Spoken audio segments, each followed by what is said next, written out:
Chapter 9. The sounding of the fifth and sixth of the angelic trumpets, the locusts, and the army of horsemen. Chapter 9, verses 1 through 3. And the fifth angel sounded, and I saw a star fall from heaven unto the earth, and to him was given the key of the bottomless pit. And he opened the bottomless pit, and there arose a smoke out of the pit, as the smoke of a great furnace. And the sun and the air were darkened by reason of the smoke of the pit. And there came out of the smoke locusts upon the earth, and unto them was given power, as the scorpions of the earth have power. St. Andrew of Caesarea by this star understands an angel for the chastisement of men. By the bottomless pit he understands Gehenna, and by the locusts he understands the worms of whom the prophet said, their worm will not die. Isaiah chapter 66, verse 24. The darkening of the sun and air indicates the blindness of soul of men. Of the star, I think it is an angel of God. By God's allowance, he leads out of the pit the evil demons who have been condemned, those whom Christ bound when he was incarnate, so that they might do their work before the end and then be subjected to endless torment. St. Andrew chapter 26. On the binding of the devil and his loosing, see below. Apocalypse chapter 20, verse 7. Compare also John chapter 12, verse 31.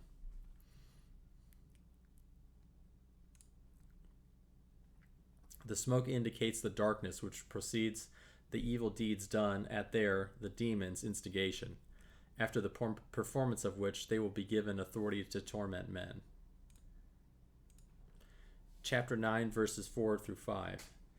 And it was commanded them that they should not hurt the grass of the earth, neither any green thing, neither any tree, but only those men which have not the seal of God in their foreheads, and to whom it was given that they should not kill them, but that they should be tormented 5 months, and their torment was at the torment of a scorpion, when he striketh a man. According to St. Andrew, the five months indicate the shortness of this chastisement, since except those days be shortened, there should no flesh be saved. Matthew chapter 24, verse 22. One may say here also a correspondence to the 5 outward senses, through which sin enters the soul of a man, and that these locusts should not hurt the grass of the earth, but only men, is because the whole creation will be delivered from corruption, being now in bondage to corruption because of us. St. Andrew chapter 26. And that the mental locusts sting men like scorpions signifies that at the end of evil deeds there is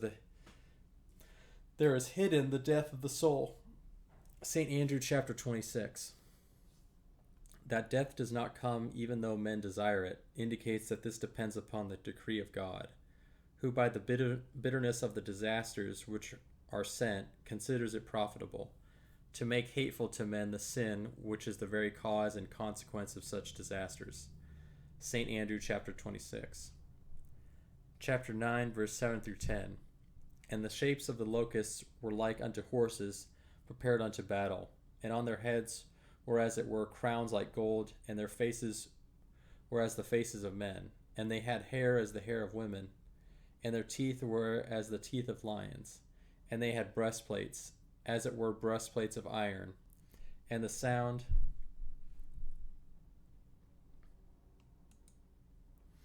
of their wings was at the sound of chariots of many horses running to battle, and they had tails like unto scorpions, and there were stings in their tails, and their power was to hurt men 5 months.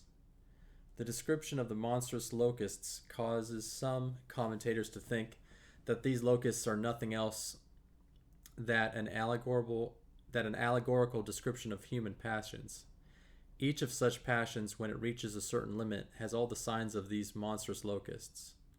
In describing the coming of the day of the Lord, the holy prophet Joel describes also the appearance before it of destroyers who in part remind one of these locusts.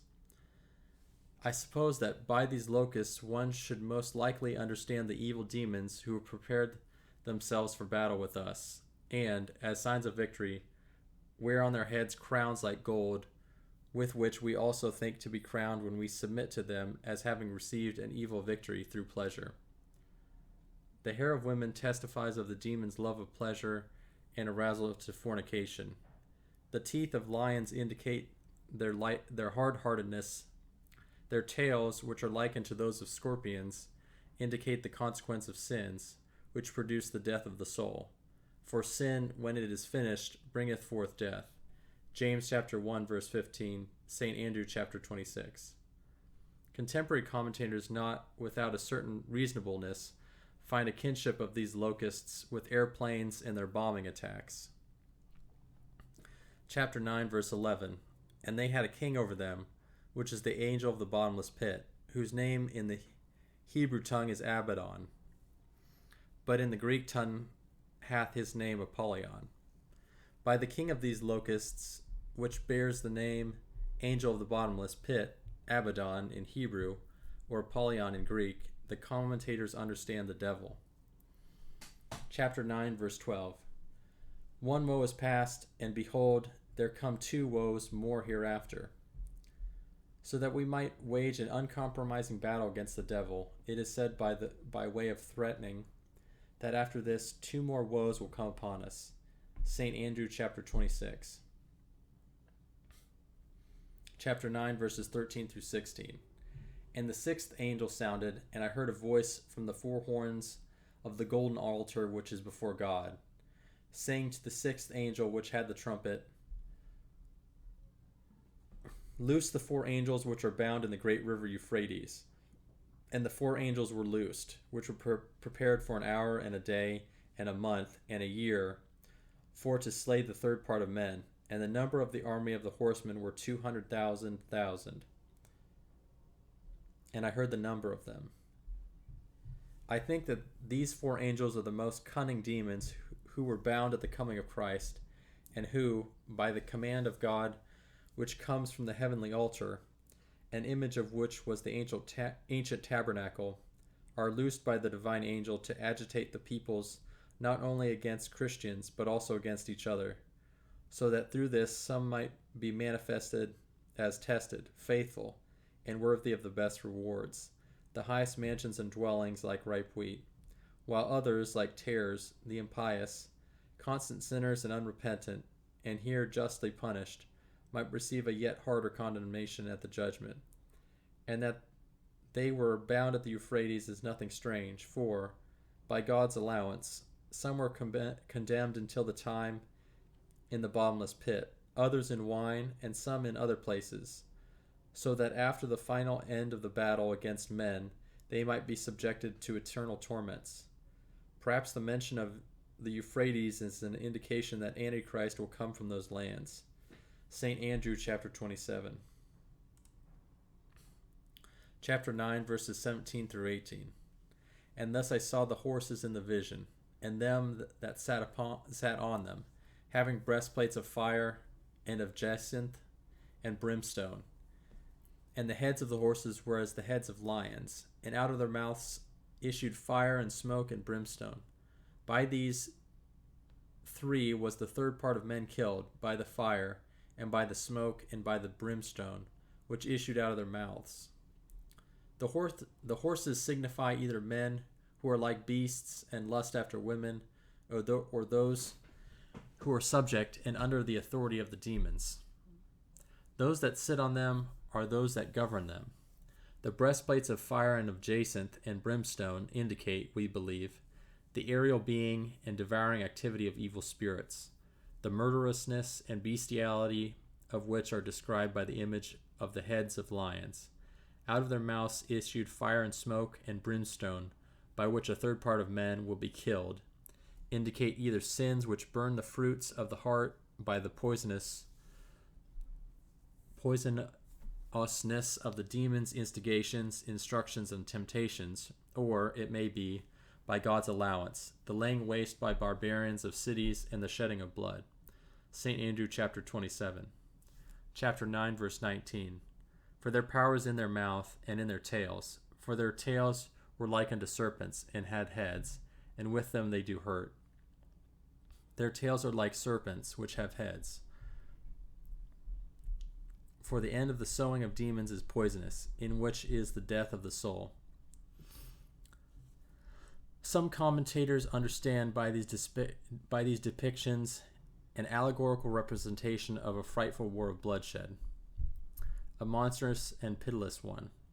Truly rare in its terrors and pitilessness was indeed the Second World War, which we have not long ago endured. Some people see also in this frightful mounted army tanks which spurt forth fire. Chapter 9, verse 20 and 21. And the rest of the men which were not killed by these plagues, yet repented not of the works of their hands, that they should not worship devils and idols of gold and silver and brass and stone and of wood, which neither can see nor hear nor walk. Neither repented they of their murders, nor of their sorceries, nor of their fornication, nor of their thefts.